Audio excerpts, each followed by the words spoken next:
sometimes a relationship is leverage. The fact that you know someone who can be of help, leverage. A mentoring relationship sometimes is leverage. I'm telling you, the fact that you know someone who's done exactly what you want to do. You go to the person, discuss your plans and ideas with the person saves you a lot of heartache and failures. And then you and your contemporaries start out at the same time, but you just find out you're traveling faster. Why? Because you're leveraging on a mentoring relationship. See? Talking about leverage in that sense, I remember once when my wife Nika wanted to start a bookshop business, and she wanted to rent this shop. And when she came home and told me how much it would cost, my brain shut down. I mean, thinking about it today, I'm not really proud of myself or of what I did then. I just couldn't figure out how to get that amount of money. And I mean, relatively speaking, today it's a small amount of money to me, but then it was a lot of money. You know, it was almost 4 times my salary. So the moment she told me the amount, I said, I'm sorry, I don't know where to get that kind of money from. She said, oh, no problem. The next day in the morning, she just dressed up and said, I want to go see my friend. I'll be back soon. I said, okay, that's fine. When she came back in the evening, she came back and said, have a look at this. What was it? The receipt for the payment she had paid for the shop. I was startled. I said, oh my God, where did you get the money from? Where did you get the money from? She said, come on. You know, this our friend, you know, her husband is the manager of the bank where I have my business account. So she said, I just walked into his office and told him that I needed money to pay for a shop, but I didn't have enough money in my account, and asked what he could do for me. She said he just checked the balance in the account and then just wrote a note on my check and said I should present it at the counter downstairs.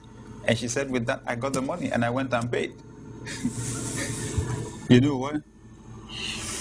I felt ashamed of myself for not even giving thought at all, for not being open to the possibility of that money being paid.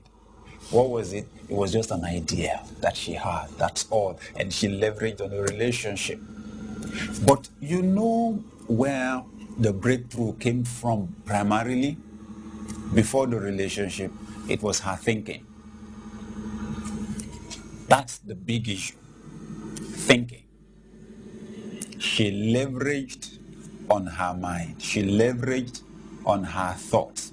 My own thinking could not accommodate the possibility of getting that amount of money.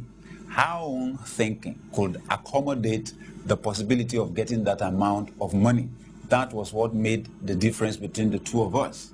In that instant, her mind became the lever that she used to lift that load. See?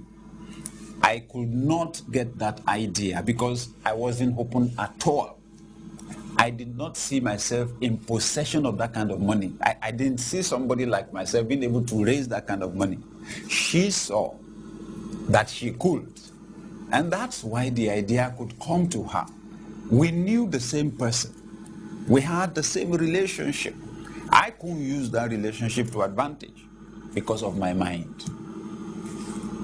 Things may not be as difficult as you think they are.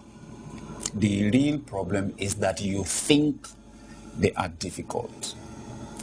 Your mind is one of the most powerful levers that God has given you to use to achieve success, to fulfill your destiny in this life. I want to ask you, how well are you using the lever of your mind? As a man thinks in his heart, so is he. Now, one of the most important things you need to know about your mind is this. Whatever is real in your mind is real in your life. You are literally what you think.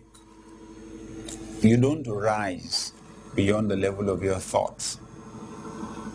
The implication of that, when you change what is real in your mind, you change what is real in your life. I'll say that again. When you change what is real in your mind, you change what is real in your life. When you know that, then you spare no effort in changing your thinking. You spare no effort. In fact, you put priority on changing your thinking before you change your circumstances. It's a law.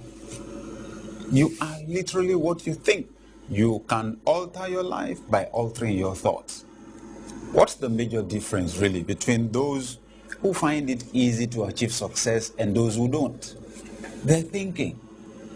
What one person thinks is possible, the other person thinks is impossible. Now, that is their reality. When you say $100,000, right now, some of us watching this broadcast, that's a possibility in our thinking. But for some others, in our thinking, that's an impossibility. That's an impossibility. Now, that's your reality. The place where the breakthrough happens is when you change your reality. And changing your inner reality is changing your thinking. You and I, from time to time, must expand our inner realities to accommodate things that they never accommodated before. Wow. Wow. Let me give you an example. Sometimes poor people think that it costs a lot of money to achieve excellence. When they see beautiful things, when they see people get beautiful things, live in beautiful environments, the first thing they think about is the money. And since they cannot afford the money, then it means that they cannot afford to enjoy such level of quality. That was how I used to think. And of course, the immediate thing they say to themselves is, I cannot afford it. And then one day I asked my friend, our organization got a new facility.